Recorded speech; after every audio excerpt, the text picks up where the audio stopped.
Denmark ready to send F-16 fighters to Ukraine if US approves it. Here's a summary of the article. The Danish authorities are ready to send F-16 fighters to Ukraine. This will happen only if the United States, which manufactures these aircraft, approves this action. Quote, Ukraine needs aircrafts more than ever if they want to win their fight.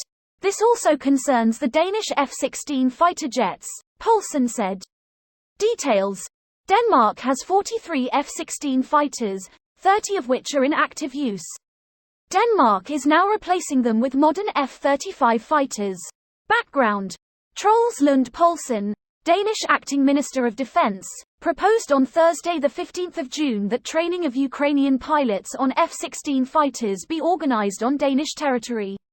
According to the Danish Minister of Defense, the plan developed jointly with the Netherlands provides for the training of Ukrainians on the F-16s at the Danish Air Force Base Skridstrup, which is in southern Jutland, where the Danish fighters are stationed.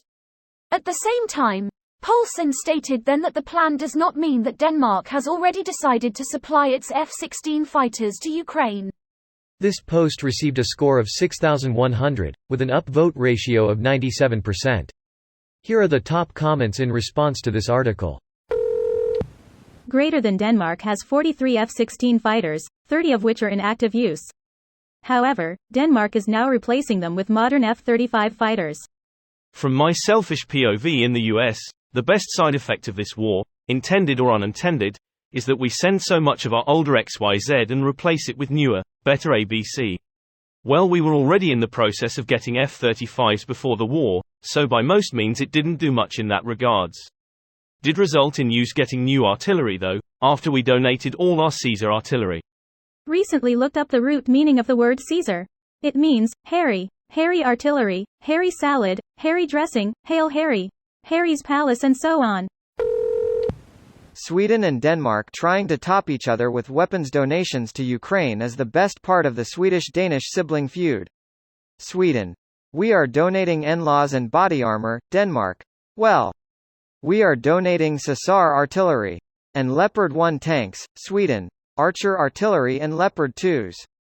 And a fucking brigade. Denmark. F-16s. F-16s. It's in their national security interest to help Ukraine defeat Russia and hopefully provoke civil unrest and regime change in Russia. The sooner the better. Ukraine would have embarrassed Putin long ago with a comparable air force. These things were all given up, plus nukes, in hopes of peace with Russia, a pipe dream. They need their asses handed to them and Ukraine will if properly armed. Sweden is going to invade Russia, Belarus, Ukraine to retake their lands. The Rus will be reminded of their namesake and Sweden will avenge their loss at Poltava all those years ago. I hope they do. Now is the time and it behooves Sweden to sign a military aggression pact with Ukraine tomorrow and roll into the fight against Russia and crush them. The US has stated several times that they won't prevent any other country from sending F-16s to Ukraine. Yes, but getting official confirmation stated is pretty reasonable, I feel. For domestic politics, it reassures people that you are still part of the defensive alliance team 100%, and for foreign optics for a small country it helps share the focus a little. Could be braver, should not discredit good acts that are still somewhat brave. Yeah, but you have to actually apply for the export license to make it official. This reminds me of Germany dragging its feet on Leopards until the US agreed to send Abrams. I think Biden wants Europe to take ownership of the conflict because, well, it's in Europe. The US will always be sending the most equipment but also needs to focus on the Pacific where Europe has questionable commitments in return. This video was automatically created by Reddit to speech. The article and comments in this video were selected from Reddit according to their upvotes, and any paraphrasing was performed by smmry.com, without any human intervention.